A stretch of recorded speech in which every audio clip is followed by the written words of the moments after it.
सभी साधक मित्रों को मेरी ओर से प्रणाम।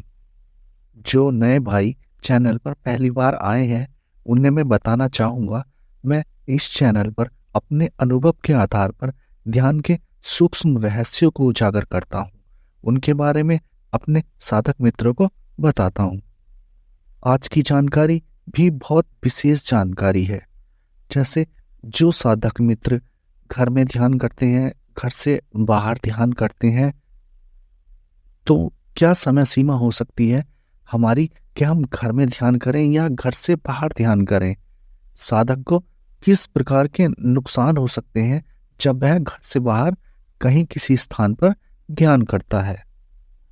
साधक मित्रों, जब मैंने ध्यान प्रारंभ किया था, तब जहाँ मैं काम करता हूँ, तो मैं भी वहाँ पर ध्यान कर लिया करता था। ध्यान करने में बहुत आनंद आता था। घर में भी कर लिया करता था, काफ़ी शोर भी मचता था, तब भी मुझे कोई फ़र्क नहीं पड़ता था कि मैं ध्यान कर रहा हूँ। लेकिन ध्यान की एक विशेष परिस्थिति और आती है साधक के सामने, जब वह किसी ऐसे स्थान पर ध्यान ना करे, क्योंकि उसे उससे काफ़ी नुकसान हो सकता है। जब कोई साधक नया नया ध्यान शुरू करता है, तब पहले पहले आनंद आता है। आनंद आने का जो मुख्यतः कारण है, साधक को ये होता है कि साधक पहले तो ध्यान से पहले सोया हुआ होता है। उसके चित्त में जरा भी शांति नहीं होती है, तो जिसके कारण साधक ना ही शांति का आभास कर पाता है, ना ही शांति के बारे में जान पाता है शांति क्या होती है। लेकिन जब साधक ध्यान करना शुरू करता है, तो उसके मन के विचार रुकते हैं, उसका शरीर शांत होता है।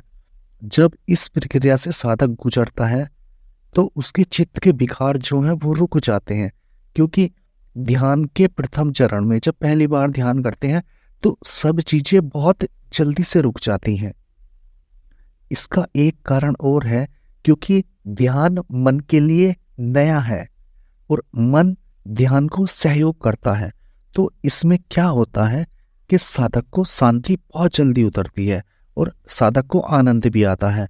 तो उस समय साधक के आसपास कितना भी शोर हो जाए, कोई फर्क नहीं पड़ता है। साधक घर में ध्यान करता है, बच्चे पत्नियां शोर मचाती हैं, तब भी कोई फर्क नहीं पड़ता है, क्योंकि उस स्थिति में साधक पूर्णतया सचेत नहीं होता है, पूरे जागरण के साथ नहीं होता है। इस तरह की अवधि साधक के साथ 1 या 2 साल की हो सकती है। वो साधक की त्वरा के ऊपर निर्भर करता है, साधक कितने समय में उस सोने वाली मुद्रा से बाहर आ जाए, उस सुषुप्ति की मुद्रा को कितने समय में साधक तोड़ता है। अब ध्यान में दूसरी स्थिति ये आती है कि जब साधक ध्यान करता है, अब वो ध्यान की गहराई में भी जाता है। सभी साधकों को बताना चाहूंगा, यहाँ पर कुछ विशेष होता है।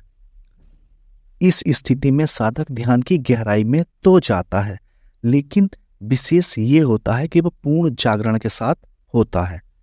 अब उसका शरीर अलग होता है, उसका जागरण सदा हुआ होता है, उसका सूक्ष्म शरीर क्रियान्वित होना शुरू हो जाता है, उसके सूक्ष्म शरीर में मूवमेंट शुरू हो जाती है।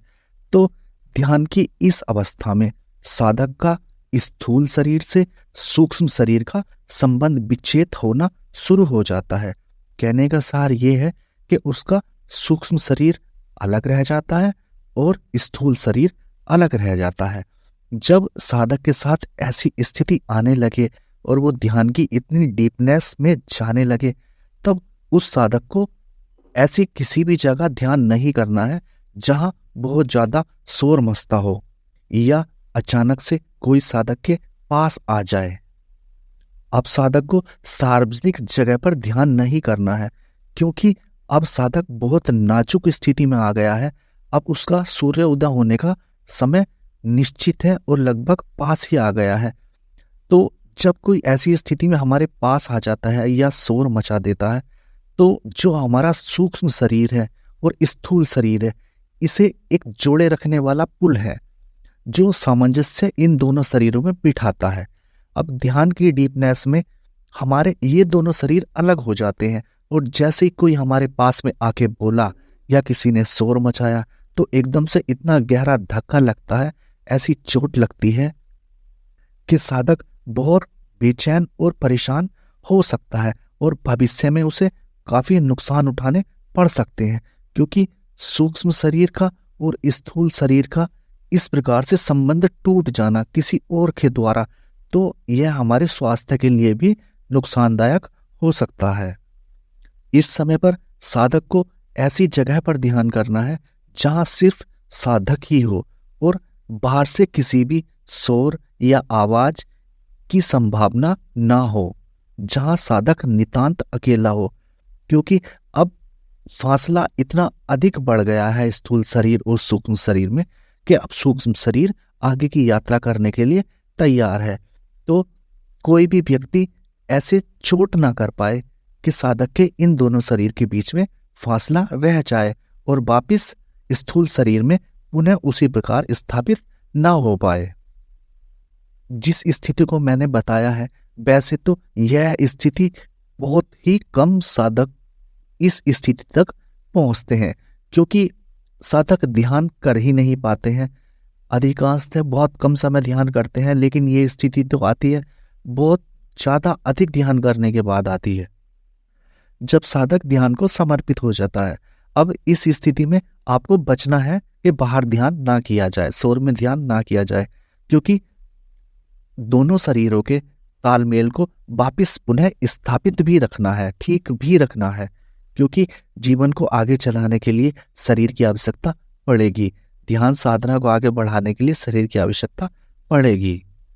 साधक मित्रों, ये बहुत सूक्ष्म जानकारी है जो आपकी ध्यान साधना में बहुत लाभ आपको देगी। आज की चर्चा को यहीं विराम देते हैं। आप सभी को नमस्कार।